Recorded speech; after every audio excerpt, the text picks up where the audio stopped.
Speak properly, and in as few words as you can, but always plainly. For the end of speech is not ostentation, but to be understood. This quote by William Penn has a lot to say about language. Sometimes we might get caught up in trying to sound intelligent or sound smarter than we actually are, and the sacrifice of that is clarity of our message. Clearly, sometimes our language is more clear than others. Sometimes this is intentional, and sometimes this is unintentional. Hi, I'm Greg Rickert, Communication Faculty Member at Bluegrass Community and Technical College, and welcome to today's Key Concepts presentation on language. In the presentation today, we will take a look at some of the reasons why our language may not be as clear as we think it is. And we'll focus really on three basic concepts. First of all, the clarity of language, and looking at different types of language that often is less clear than we may think it is. That includes ambiguous language, abstract language, the use of euphemisms, relative language, and static evaluations.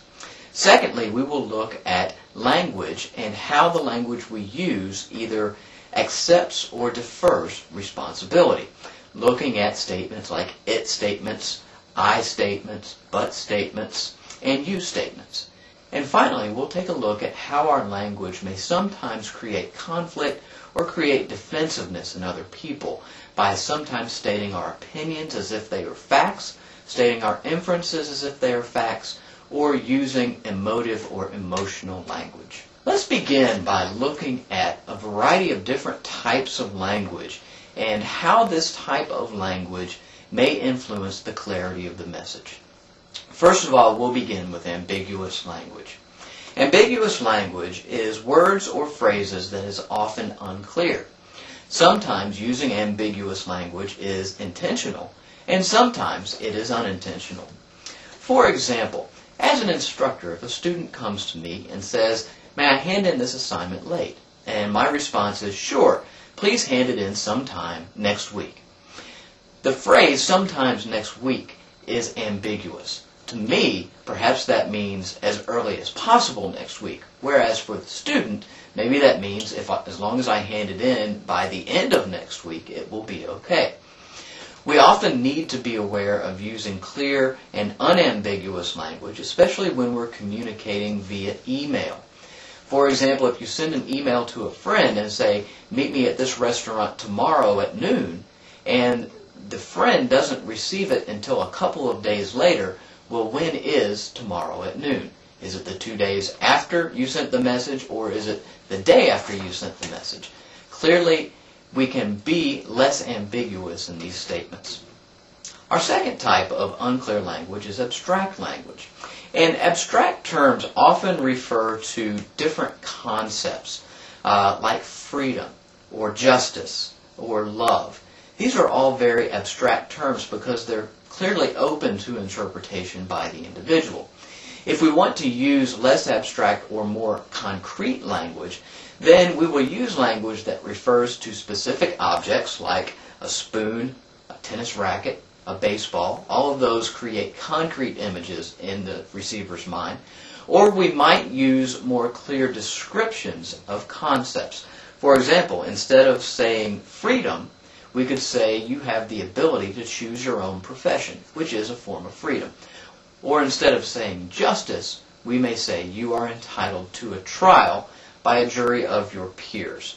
This gives us a clear idea of what we mean when we say justice. One way to think about abstract language is to think about phrases as they exist on a ladder. And a common metaphor used for abstraction is what's called the ladder of abstraction. If you imagine that when you are on the ground, everything is very firm, everything is very clear, everything is very stable. But as you climb up a ladder, whether you have a fear of heights that's minor or maybe even more severe, the higher you get on the ladder, the less stable you feel. We can think about this by thinking about different words or phrases. So let's take a look at these phrases and imagine that each of these phrases is a rung on the ladder. If we start at the top of the ladder, we may use the phrase area of interest. I have a particular area of interest. It really doesn't tell you very much about what my area of interest is and leaves a lot of it open to interpretation. As we come down one rung on the ladder, we could say, well, I have a particular course of study. So we can imagine what types of courses are offered at traditional colleges or universities and have a little bit more clear idea of what that represents, but still it's very vague. Then we may say natural sciences. Well, now we're starting to focus in on a particular area of courses of study. We can further clarify that by saying biological sciences. So we're excluding some things like the physical sciences, but focusing on the biological sciences. We can be even more clear by specifying human biological sciences, which would exclude other types of animal sciences.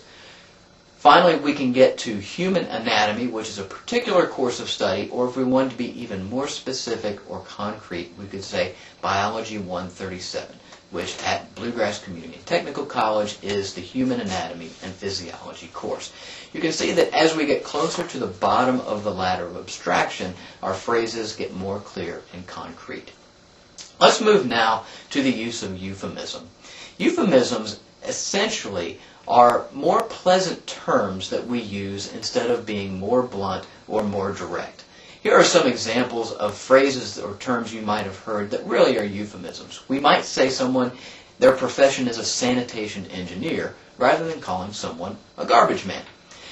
If you are vertically challenged, that is really just a nicer way to say that you're short. Or if we say someone was retained for next year in grade school, for instance, it's a nicer way than saying so-and-so flunked third grade. Another type of language that may be unclear is what's called relative language. And relative language uses comparisons in order to create meaning. What's wrong with relative language sometimes is that your comparison and my comparison may be very different. For example, if you go to services every Sunday and you say that was a long sermon, well, a long sermon depends on what you would consider a normal or average length of a sermon. Is the normal or average length 15 minutes? If so, then 25 minutes would be a long sermon. If the normal or average length of a sermon is an hour, then 25 minutes or even 15 minutes would be called a short sermon relative to what your baseline is. Another way to think about this is to say that this person or that person drives a fast car. When I was in college, I drove a 1985 Chevette. It was a very slow car, so virtually any other automobile to me was a fast car. However, if you drive a performance vehicle like a Porsche, then to say something is a fast car is really saying that it's a very high performance vehicle. So in relative language, the means of comparison are often subjective, and we sometimes assume that another person's means of comparison is going to be similar to ours. Next, let's take a look at static evaluation. Static evaluation is a way to state something as if it were always true. For example, the phrase, Joe is a jerk, or Mary is conceited. Those statements infer that Joe, at all times, in all situations, is a jerk, or that Mary, in all times, in all situations, is conceited. What is often incorrect or inaccurate about static evaluations is that they refer only to specific behaviors, that Joe is not always a jerk, or Mary is not always conceited. So how we clarify this is focus more on a behavioral statement rather than a static evaluation. For example, when Joe left the restaurant without paying his part of the bill, I really felt like Joe was a jerk, which means that at that particular time, maybe Joe was a jerk, but it doesn't mean that Joe is always a jerk. Or when Mary bragged for 2 weeks about her high test scores, I really thought that she was conceited. So maybe for that 2-week period, Mary was conceited, but it doesn't necessarily mean that in all cases, in all situations, Mary is conceited. Now that we've talked about language that can be intentionally or unintentionally unclear, let's take a look at how words we use can imply or defer responsibility. Our first example is the use of it statements. It statements are statements that often defer responsibility to some unknown entity. In most cases where we say it, really what we should use is I in order to claim responsibility for the statement, that is being made. I language, on the other hand, is language that makes a clear statement that the individual who's making that statement is taking responsibility for it. For example, I think we should work on the most difficult part first. Clearly in that statement, I am taking responsibility for the statement that's being made, rather than saying it would be a good idea to work on the most difficult part first. When I use it defers the responsibility to some unknown entity. We language is also a form of responsible language, but it's a language of shared responsibility. Using we instead of I implies that it's not just me that's responsible, but other members of a particular group are responsible as well. For example, we need to make sure that all of the components of the presentation are prepared in advance. That means that it's not just my responsibility, but anyone else who may be a part of that presentation. You language is language that clearly defers responsibility to another person through the use of the pronoun you.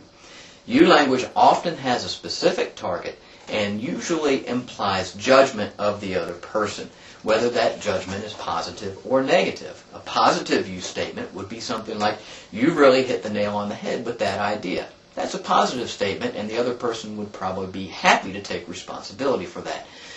However, we may create a negative statement or negative evaluation by saying, you are very inconsiderate. And often when we give this type of an evaluation, it will create defensiveness in the other person. So we often want to make sure that we're using I language or we language instead of you language. But statements using the conjunction but basically has the effect of canceling out the statement that came before it. This is okay as long as the second statement is a positive statement and it cancels out a negative statement. But usually, when we give statements like this, we state the positive first and the negative second, so that what is remembered is the negative statement and what is canceled out is the positive statement. Our final section will look at how we state our ideas and how this may sometimes create conflict or defensiveness in another person. One way that we state our ideas is sometimes we state opinions as if they are facts. For example, Star Wars is the best movie ever made. That's an opinion statement. However, the way that I stated it, it sounds like it was a fact. And clearly someone could argue with me over what they feel is the best movie ever made. However, if I make the statement, Star Wars has made more money than any movie ever made, that's a factual statement, and that's not something that can be argued. It can be proven by facts. So sometimes it's better for us to make a factual statement rather than an opinion statement, or avoid stating our opinions as if they are facts. A second type of statement that we may make would be an inferential statement as if it were a factual statement. An inference is essentially an assumption, but often we state our inferences as if they are facts, like we sometimes state our opinions as if they are facts. For example, the inferential statement, "Why are you so depressed lately?" is an assumption that I'm making about the other person. In order to be more clear, more accurate, and maybe not create defensiveness on part of this other person, I would want to give more of a factual or behavioral statement, such as, "You've hardly spoken to anyone in 3 or 4 days, and you seem to be withdrawn. Are you depressed?" This gives the other person the opportunity to explain their behavior rather than me saying, "This is what your behavior is." Finally, emotive language. Words that we use sometimes can carry strong emotional impact. And emotive language is not using words that describe emotions, but they're words that may stir up emotions in the receiver. Here are some examples. Would you rather be called uninspired, or would you rather be called lazy? Clearly, lazy carries a stronger emotional impact. Would you rather be called cautious or a coward? Would you rather be called thrifty or a cheapskate? Clearly, our choice of words can carry either a strong emotional impact or less emotional impact if we select the words properly. Let's wrap up this presentation by looking at another quote. The quote is, "I know you think you know what I said, but what you don't know is what I meant is not what I said."